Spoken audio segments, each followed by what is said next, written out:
Hello students, कैसे हैं आप सब लोग। आज हम स्टार्ट करने वाले हैं आपकी सोशल स्टडीज की बुक का यूनिट 1 का चैप्टर 1 आइडेंटिफाई प्लैनेट। हमारी यूनिट 1 का नाम है सोलार सिस्टम। इस यूनिट में हम सोलार सिस्टम के बारे में जानेंगे और इस चैप्टर में हम अपने प्लैनेट, अपनी अर्थ के बारे में जानेंगे। तो आज हम शुरू करते हैं अपना चैप्टर। इस चैप्टर में हम क्या क्या पढ़ेंगे? शेप ऑफ द अर्थ, कि हमारी अर्थ का शेप कैसा है। उसके अलावा कॉन्टिनेंट्स, ओशंस ऑन द अर्थ, कि हमारे अर्थ पे कौन कौन से कॉन्टिनेंट्स है, ओशंस है, उसके बारे में पढ़ेंगे। ग्लोब के बारे में पढ़ेंगे कि ग्लोब क्या होता है, और मैप्स के बारे में जानेंगे। सो चैप्टर को हम शुरू करते हैं। Let's start the chapter. So understanding purpose, shape of the earth, continents and oceans on the earth, the globe, maps. उसके पहले हमने लास्ट क्लासेस में क्या क्या पढ़ा?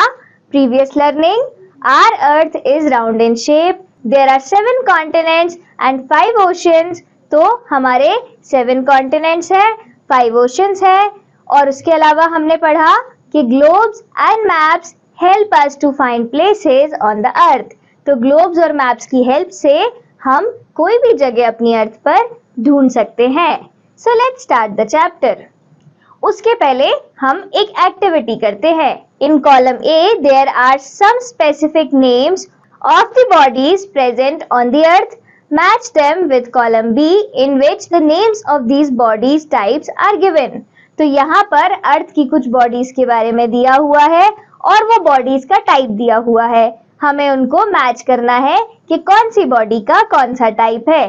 जैसे कि पैसिफिक ओशन है, साउथ अमेरिका कॉन्टिनेंट है, हिमालय माउंटेन है, नाइल रिवर है और सहारा डेजर्ट है। चलो अब स्टार्ट करते हैं हम अपना चैप्टर आइडेंटिफाई प्लैनेट। और हमारा प्लैनेट है Earth. The earth is a unique planet. It has air and water which are essential for life on any planet. It has life on it in the form of human beings, plants and animals. It has land and water which are home to a wide variety of living things.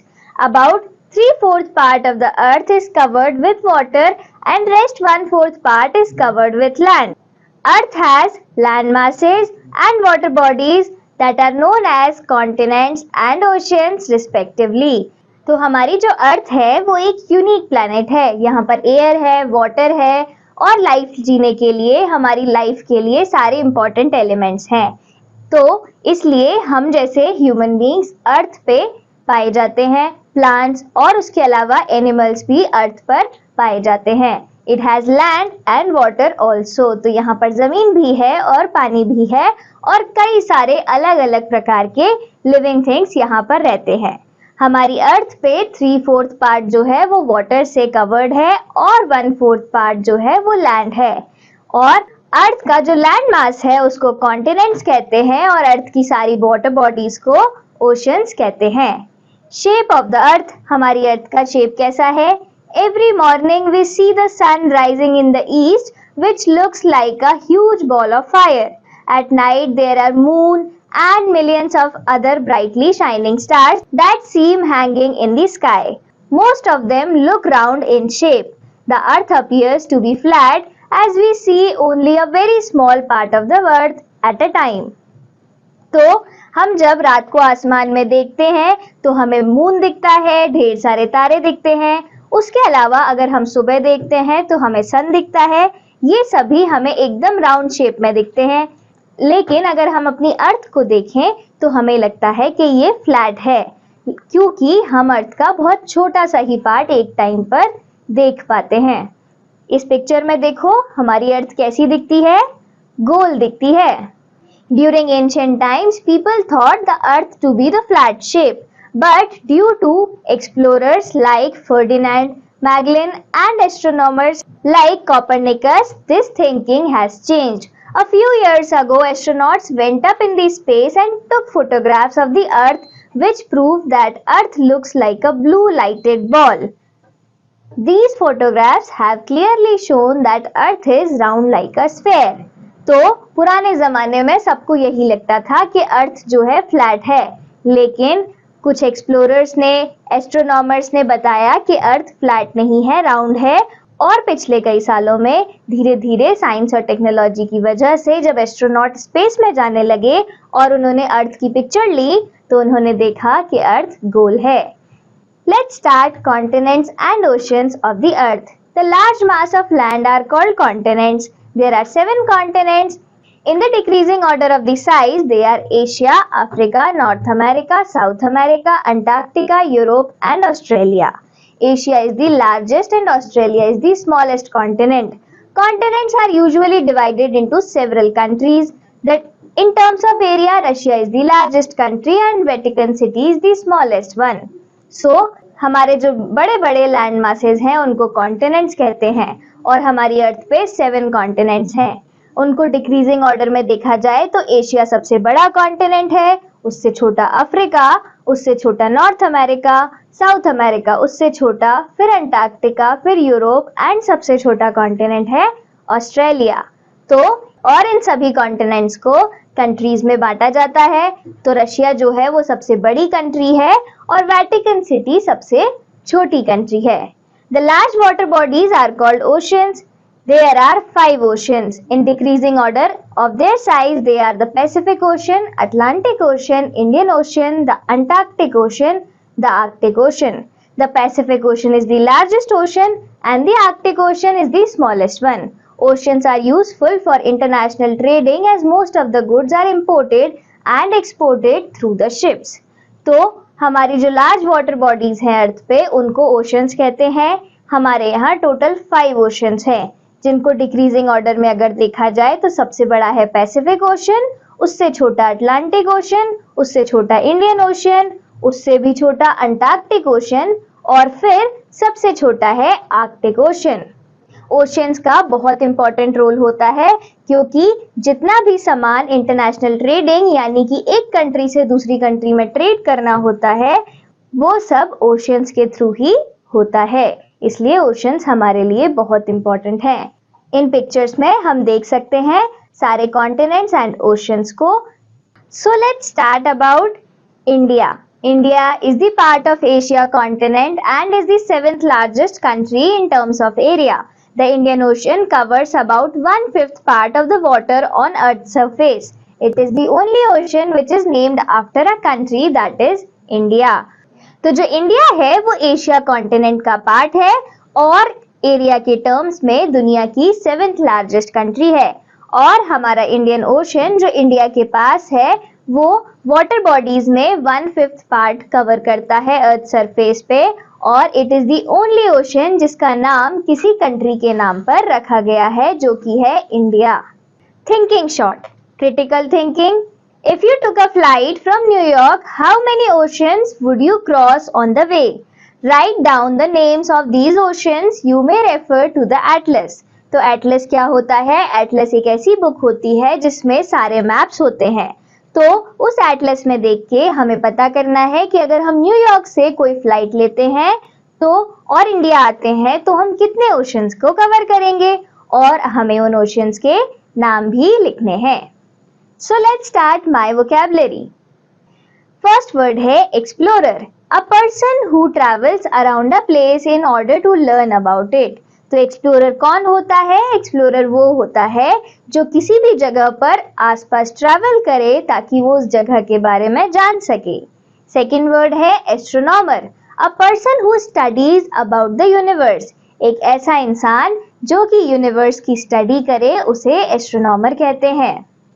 The globe, the earth is the huge body and it is not possible to visit every place on the earth to study and know about them. Therefore, a model of the earth is used to study about different places on the earth. This model is called globe. तो क्योंकि जब भी हम अर्थ की study करना चाहते हैं और इट इज नॉट पॉसिबल कि हम हर जगह की स्टडी करने के लिए वहां पर जाएं, हम अर्थ के एक मॉडल की स्टडी करते हैं और उस मॉडल को ही ग्लोब कहते हैं।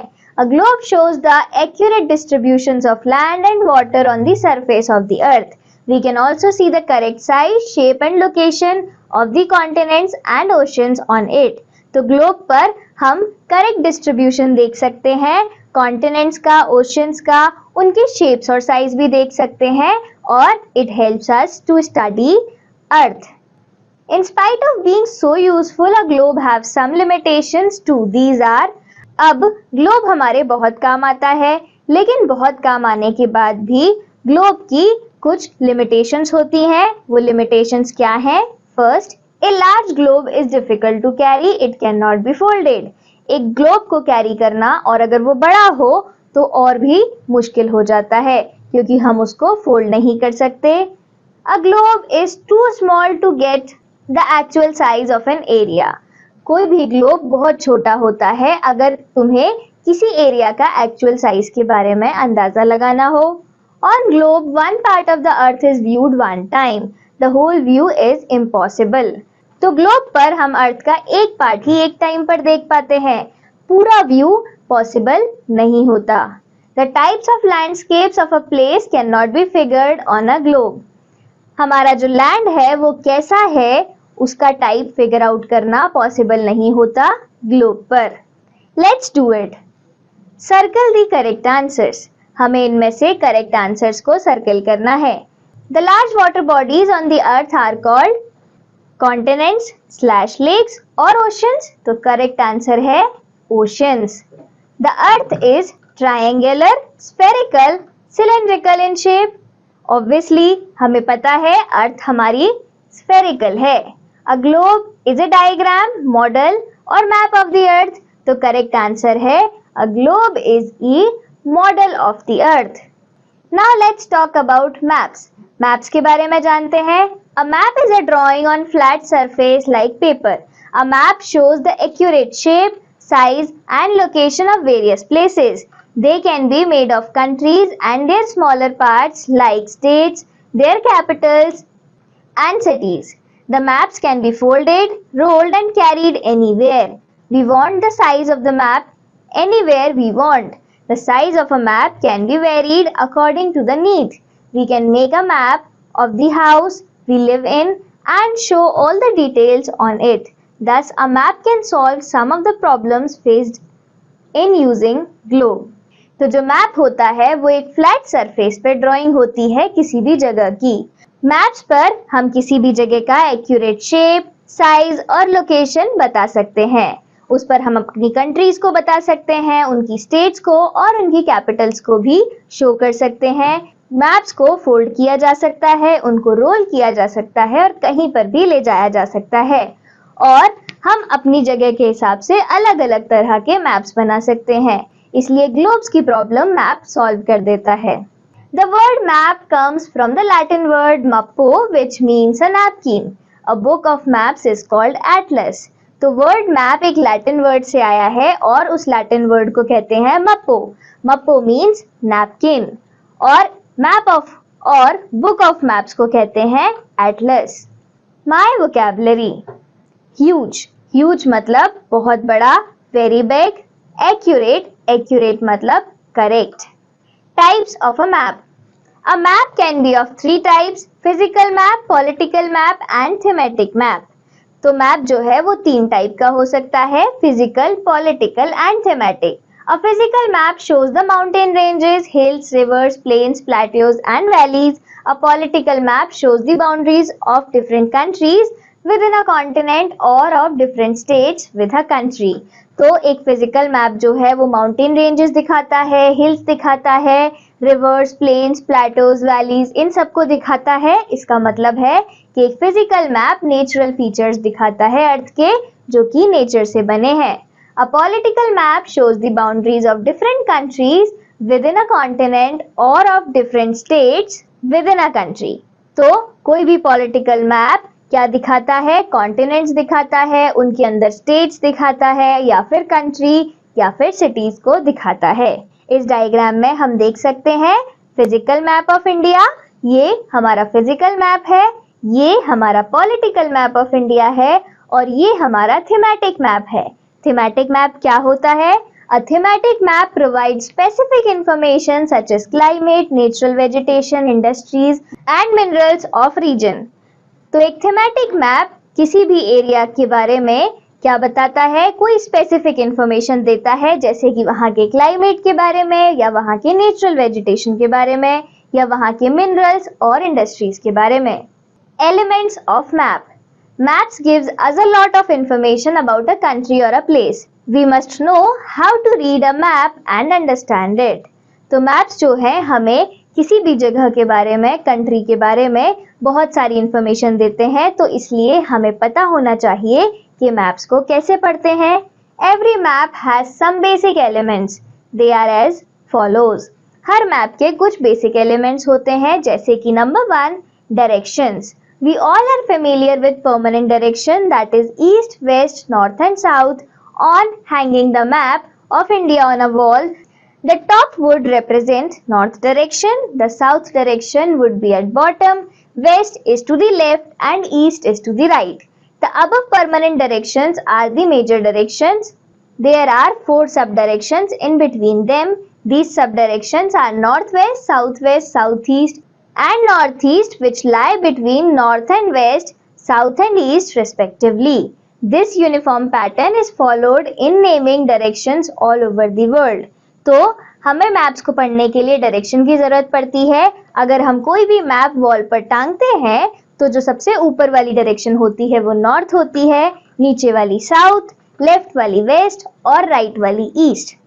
ये हमारी परमानेंट डायरेक्शंस होती हैं। इन डायरेक्शंस के अलावा देयर आर सम सब डायरेक्शंस ऑल्सो, जैसे कि north west, south east, north east and south west. So हमारी 4 सब डायरेक्शंस भी होती हैं। कौन कौन सी? North east, south west and north west. और ये सभी डायरेक्शंस यहाँ पर इसमें दी हुई हैं। इस मैप में देखो, north, south, east, west, north east, south west and north west. Second चीज चाहिए होती है हमें मैप पढ़ने के लिए, वो होती है scale. It is not possible to show the actual size of the earth on a map, as maps are smaller in size. The width of the earth is thousands of kilometers. If we have to show it on a small piece of paper having width in some centimeters, a distance of 1000 kilometers is shown as 1 centimeter on the paper. While reading a map, we take 1 centimeter as 1000 kilometers.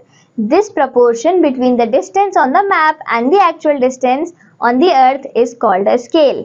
While drawing a map, the scale is always shown in a corner of it. तो किसी भी map पर अर्थ का actual size दिखाना possible नहीं हो सकता, क्योंकि मैप छोटा होता है और अर्थ बहुत बड़ी होती है। इसलिए हम स्केल का यूज करते हैं।